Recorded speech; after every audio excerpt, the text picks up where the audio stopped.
Bavard. Les remparts vont céder sous les attaques ennemies. Ce n'est plus qu'une question de temps. Ils vont lancer leur assaut à l'aube. Le gros des troupes alliées s'est déjà retiré bien loin du front. Il ne reste plus que les mercenaires derrière les fortifications. La consigne, défendre cette position jusqu'à la mort. Ces hommes, rompus au combat, savent ce que cela signifie. Ils nous laissent mourir ici, ricane l'un d'eux, Thomas, dans l'obscurité si dense qu'on y distingue à peine sa propre main. Ils veulent qu'on gagne du temps pour que les troupes battent en retraite. On fait office de bouclier, c'est l'ultime service qu'on rend à nos employeurs. Son rire, rogue et sonore, résonne dans la nuit. Kem ne répond pas. Il doit y avoir d'autres mercenaires autour d'eux, dans le noir, mais ils gardent leurs pensées pour eux. Les mercenaires n'ont rien à se dire sur le champ de bataille. Ils seront peut-être dans des camps adverses lors de la prochaine guerre. C'est encore plus vrai dans des moments comme celui-ci, quand ils doivent défendre les fortifications contre l'ultime assaut ennemi. Ils ne perdent pas de temps à regarder le visage de leurs voisins. Kem ne sait rien de ce guerrier appelé Thomas. Sa voix trahit sa jeunesse. Il n'a sûrement pas beaucoup d'expérience en tant que mercenaire. Lorsqu'un homme devient bavard à l'approche de la mort, c'est qu'au plus profond de lui-même, la faiblesse l'empêche de devenir un vrai soldat. Un mercenaire qui se comporte ainsi ne pourra jamais échapper à la mort et vivre jusqu'au lendemain. C'est la loi du champ de bataille, mais les hommes comme Thomas ne l'apprennent qu'au moment de mourir. On est foutus. On sera tous morts au matin. On aura droit à ce retour au pays silencieux dont on parle. Je déteste ça. Je déteste vraiment ça. Aucune voix ne s'élève dans la nuit pour soutenir ses propos. Il est trop tard pour parler comme ça. Ils se sont tous résignés à mourir le jour où ils sont devenus mercenaires. Ils ont vendu leur vie pour un peu d'argent. Ils l'ont prolongée, jour après jour, en prenant celle de leurs adversaires. C'est l'existence d'un mercenaire, ni plus ni moins. Hé, vous m'entendez? On est combien ici? On va tous mourir ensemble. Au matin, on ne sera plus qu'une rangée de cadavres. Ne restez pas silencieux maintenant. Répondez-moi. Personne ne répond. Aucune voix ne s'élève. Mais une gêne palpable s'installe dans l'obscurité. Ils restent tous silencieux en attendant la bataille. Silencieux pendant le combat et tout aussi silencieux devant la mort. C'est la loi des mercenaires. Leur philosophie, pour ainsi dire. Mais Thomas n'adhère pas plus à cette philosophie. Je savais depuis le début qu'il n'y avait pas d'espoir. Le commandement ne savait pas ce qu'il faisait. Comment une telle tragédie aurait-elle pu fonctionner? Stratégie aurait-elle pu fonctionner? Vous comprenez les gars, hein? On ne pouvait pas gagner, c'est un désastre. Si seulement j'avais rejoint l'autre camp, j'aurais gagné un paquet de fric après la victoire. J'aurais pu me saouler toute la nuit. J'aurais pu avoir toutes les femmes que je voulais. J'aurais pu avoir tout ça et m'en sortir.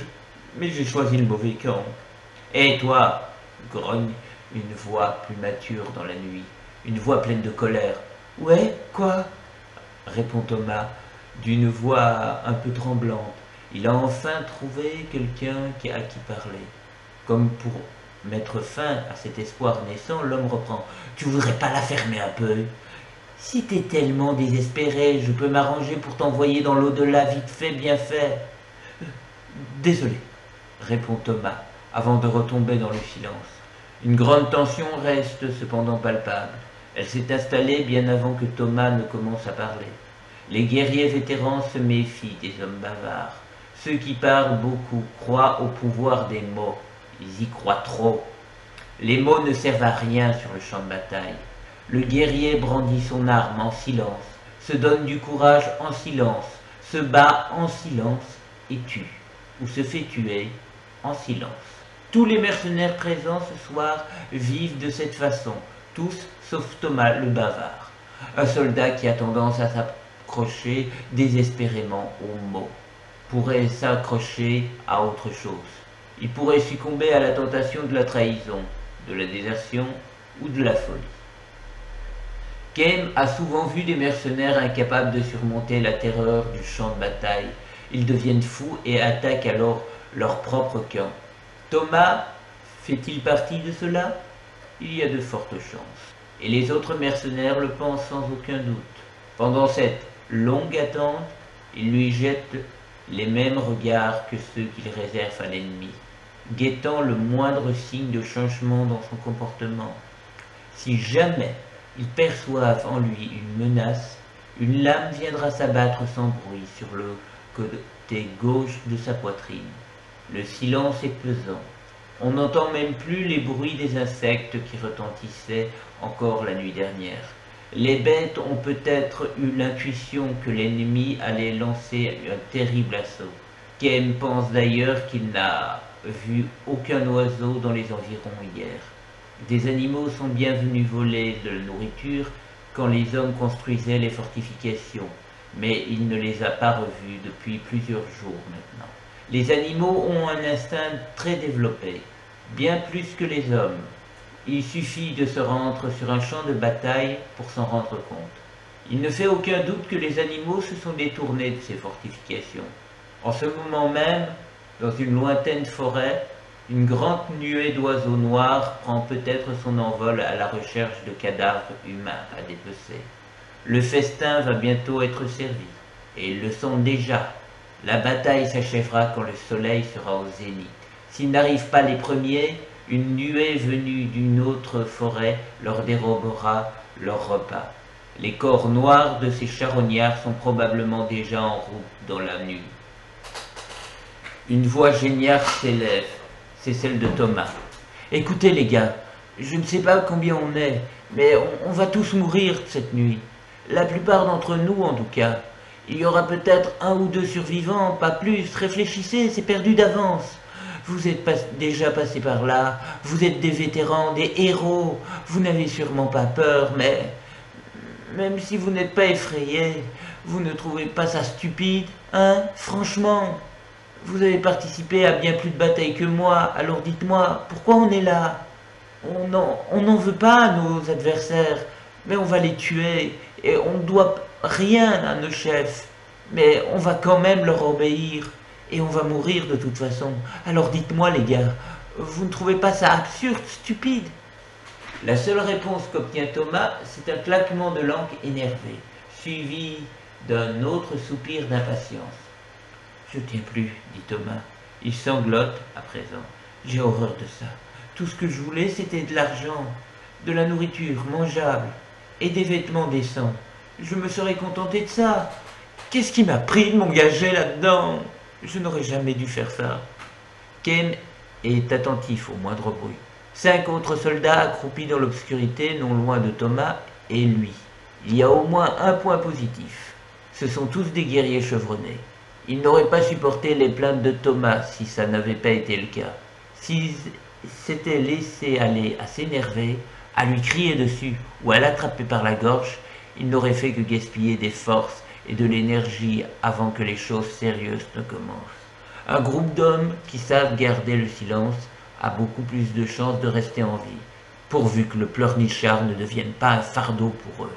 Pendant ce temps, Thomas continua de s'apitoyer sur son sort. Soudain, quelque chose change. Un mouvement dans l'obscurité. Ce n'est pas bon signe, se dit Kem, toujours à l'affût. Au lever du soleil, Thomas va les gêner. Il va réduire leurs chances de survie. Les mercenaires le savent bien, et ils seraient capables de faire n'importe quoi pour s'assurer, ne serait-ce qu'une malchance supplémentaire. Je ne veux pas mourir ici, c'est vrai, pas ici, pas maintenant, comme un vulgaire chien. Vous non plus, pas vrai? La lumière de la lune filtre au travers des nuages. Pendant une seconde, le visage baigné de larmes de Thomas apparaît. Il est encore plus jeune que sa voix ne le laissait penser. C'est presque un enfant. Les nuages cachent à nouveau la lune, tout est replongé dans l'obscurité. Une faible lueur apparaît dans les profondeurs de l'obscurité. Sans un mot, Kem se précipite dessus. Il a pu évaluer la distance qui le séparait de Thomas pendant l'apparition de la lune. Kem saisit Thomas par le bras. Quelque chose de lourd tombe sur le sol. La lueur réapparaît, à leurs pieds, cette fois-ci, puis disparaît dans la nuit. Un couteau. Terrifié à l'idée de mourir, Thomas a essayé de se trancher la gorge. Il se débat et tente de se libérer de l'emprise de Kem, mais celui-ci le frappe au creux de l'estomac. Thomas s'effondre sans un bruit. Kem s'enfonce dans l'obscurité, le corps de Thomas sur les épaules. Après quelque temps, Thomas se réveille et bat des jambes pour se dégager. « Arrête, lâche-moi !» Kem le repose. La lune apparaît de temps en temps. Profites-en pour vérifier ta direction. Suis la lune qui se couche, conseille gentiment Kem. Mais de quoi tu parles? C'est la seule façon de t'en sortir. Kem a choisi l'endroit où les forces ennemies étaient les moins concentrées. Bien sûr, même si Thomas arrive à passer, Kem n'a aucune garantie qu'il survivra. À partir de maintenant, il va devoir compter uniquement sur sa chance et ses capacités. « Tu viens avec moi ?» demande Thomas. « Non, j'y retourne. Tu dois fuir seul. »« Pourquoi? Viens avec moi. Échappons-nous ensemble, suis-moi. » Tout en essayant de le convaincre, Thomas croche au bras de Kem.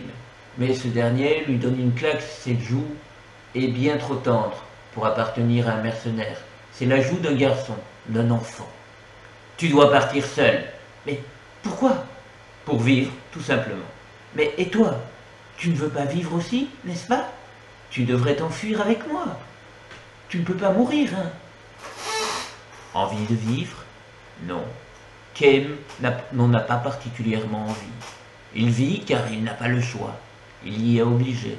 Thomas, lui, est bien trop jeune et fragile. Il ne peut imaginer la souffrance qu'engendre l'immortalité. Nous vivons pour combattre. C'est ce que font les mercenaires. Mais fiche-moi le camp d'ici. Tu nous mets tous en danger. Vous ne gagnerez jamais cette bataille. Alors pourquoi ne pas fuir?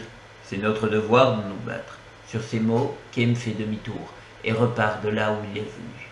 Thomas regarde Kem s'éloigner pendant quelques instants avant de s'enfoncer à son tour dans la forêt, à l'ouest. Se battre ou s'enfuir.